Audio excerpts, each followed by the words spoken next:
Well, it started out early this morning with a whole truckload of bottles, empty bottles of wine that Michael will be filling up in the next few weeks so that we have plenty of wine for everybody when they come out. We spend a lot of time out in the vineyard. I know it's freezing cold, but Brandon and his team's out there doing early pruning. We want to get those vines ready so by April they're ready to blossom and start to grow. By June they are spectacular, and by the end of June we're busy hedging and making sure that they don't get too wild and crazy out there. And how many acres of vineyards do you have? We have 12.5 acres of grapes. So that's quite a bit of work. That's a lot of work. Brandon is a full-time vineyard manager, and he has 3 to 4 part-time staff helping him out. So approximately what time of the year do you guys harvest the grapes? We harvest starting sometime right after Labor Day. This year, harvest came in right after Labor Day, and it was very intense for like 3.5 weeks. Sometimes it lasts for a few months, but we harvested everything in 3.5 weeks. So as the summer season is winding down and people mentally, they go, oh, it's Labor Day and the kids are back in school and, you know, the travel winds down. Your work doesn't let up because now you're immediately going from crowded tasting rooms to we got to harvest the grapes. And then once you harvest them, can you take us through like what the cycle is from harvesting the grapes until they're in the bottles and we get to drink them? Well, it's always a fun time out here at Harvest. And one of the interesting things that we do is we encourage the public to be a part of that. We have Harvest volunteers out in the vineyard learning how to hand-pick the grapes. We bring them into the winery. Michael Zolo, our winemaker, and Brandon, our vineyard manager, they work very closely together with harvest season. Take them into the winery. Sometimes the reds are sorted on the sorting table. We love having help there too. And sometimes when we harvest the whites, we put them directly into a press, and that presses the juice, and we then put them into tanks. And you're just gonna have to go out there and take a look. I'll have to volunteer. Yeah. And then, you know, like this time of year, we're gearing up for bottling. So wines have sort of done their fermentation. Wines have stayed in the either stainless steel tanks or French oak for the amount of time that's needed, and we start bottling. And you know, I thought the other day something really interesting. You know how everybody travels to the north to see the foliage? Yes. I think people should start traveling to the eastern shore to see the harvest. Not just the harvest of the grapes, but harvesting of the corn and the soybeans and the wonderful views that we have.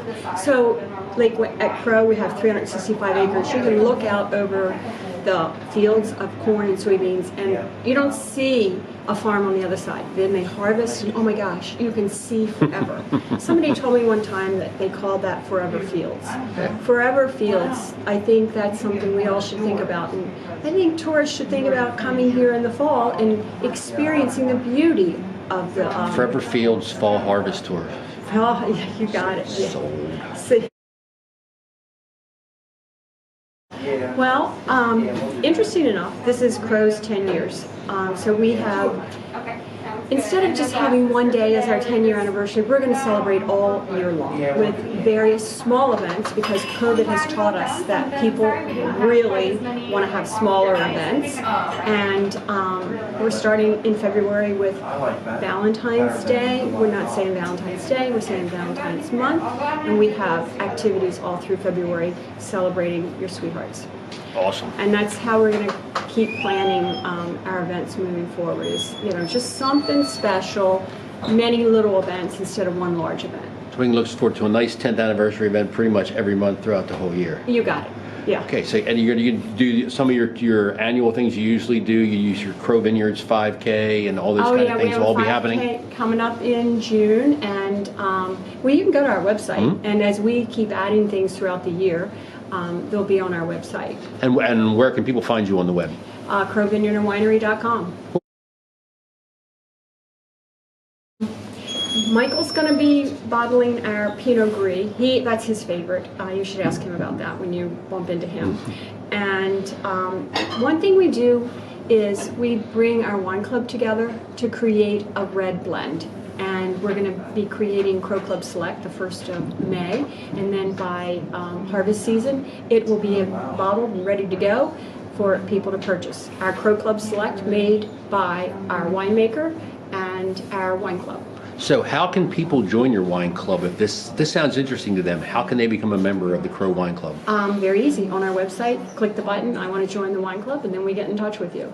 Very easy to join the wine club. What you have to do is just agree to pick up 4 times a year, 3 bottles of wine of new releases that we offer for you. We also give discounts on our grass-fed Angus beef. Forgot to tell you, we have grass-fed Angus beef that we sell here, and discounts on our bed and breakfast, where so you can stay here too. Well, it starts with our bed and breakfast. People come and spend the weekend, and then we also sell grass-fed Angus beef. We have a herd of 100, and we send 2 steers a month to market and bring it back here and sell directly from here. We also sell local cheese, we have eggs, and local pork. This is a farm. Yes. Farm for 365 acres, working farm, corn, soybeans, hay, 12 acres of grapes, and a 5,000 case production winery.